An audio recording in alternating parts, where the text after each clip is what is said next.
Welcome, everyone, to CDO Magazine series of one-on-one interviews with CDOs, data leaders, and key influencers. I'm your host, Robert Lutton, Vice President, Sandhill Consultants, coming to you today from Toronto, Canada. On behalf of the CDO Magazine, I have the pleasure of introducing Derrick Higgins. Derrick is the head of Enterprise Data Science and AI at Blue Cross Blue Shield for Illinois, Montana, New Mexico, Oklahoma, and Texas. Welcome, Derrick. Thank you for having me. It's great to be with you today. Many organizations are looking to obviously apply advanced analytics and artificial intelligence to solve long-standing business problems. Currently, what you're doing at Blue Cross Blue Shield, I wonder if you can kind of give us some insights as to the journey that Blue Cross Blue Shield has been on, and how you've been able to bring this to the forefront at Blue Cross Blue Shield. Absolutely. I think in trying to leverage AI, advanced analytics within an organization, there's usually an initial process of value demonstration, sort of gaining credibility and showing the potential of the technology with some quick wins or some higher impact things that don't take too long. So some of the early work that we on my team did was in the claims space. Claims processing is kind of bread and butter for us as a healthcare payer. We have to pay claims in a timely way, accurately, or we're not doing our job. That's really table stakes. And so any work that we can do to make that process more efficient or more accurate is great. So we've done a lot of modeling around claims to identify claims at risk for certain penalties. There are prompt pay penalties that we may incur, to identify common types of claims processing errors and flag those for operators. Those were certain things that we started early in our journey and continue to do today. And then over time, as there is a demonstration of value you can grow a level of trust with executives and with the stakeholders around the business parts of the organization, then you can start to make bigger bets and sort of chart out a more confident roadmap with people. So a lot of the things we're doing now in the clinical space, where we have very complex apparatus around processing of prior authorizations and healthcare management, and it requires more invasive changes to enterprise systems, wouldn't have been a good place to start our journey. But there are more ambitious things that we can take on now that have a much larger impact for the enterprise.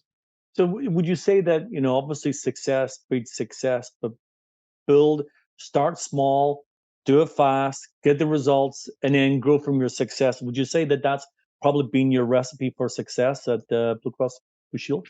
Absolutely, that's true. I mean, I would say there's a slight caveat to that, in that you need to make sure that the work is sustainable, and you don't want to end up with a large set of sort of chewing gum and rubber band capabilities that you need to maintain, and where you limit your flexibility and ability to scale in the future. But yes, absolutely, start small, show value. So I've got my ethics question is going to come into this here one. So we understand that AI, machine learning, and deep learning is important to you, and you've got a wonderful background on this. We would be interested in where you see these technologies going and where they're helping organizations today and in the future. Maybe some of the challenges, such as how do you become aware of ethical biasism being adopted into some of the models you create, which I'm sure is something that you've already figured out and have looked at, but would be interested in kind of, hey, where are you at today? Where do you see the future going? I mean, because this is your background, you live and breathe this. And I think it's important to hear from industry experts like you in the field who are doing this day in, day out, and to say, this is where we're at today, but this is where the future is going. And by the way, be careful, because you could really go off on in a steep curve and a bend and into a crevice you don't want to go to. But I'd be interested in your thoughts on that.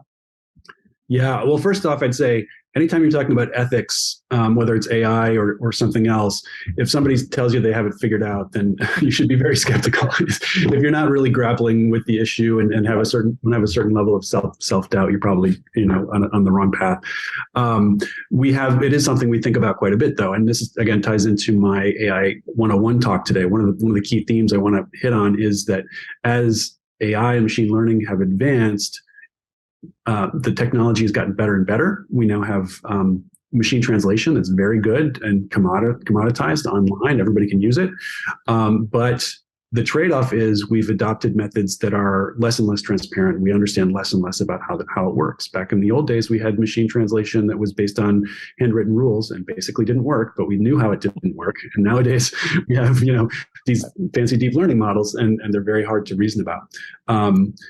As we work in spaces like healthcare that have consequences for people, we need to be cognizant of how our models affect them and what level of transparency is required for us to use them responsibly. So we do have a process internally, our model approval committee, that all of our AI models go through before they're put into production, where these considerations are discussed around potential biases that could be latent in models due to biased historical training data, fairness considerations and evaluations across different subgroups, considerations of transparency and whether it's required for a given application. If we're talking about a healthcare management application where a nurse is going to be calling somebody because our models say that they're high risk, then transparency could be very important to give that nurse the right information to let them know why they're talking to this person.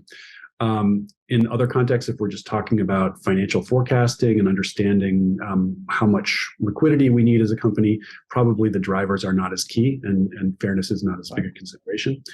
I am just this year actually putting together a more formalized AI governance framework for the organization, which is going to result in a master policy in our policy library.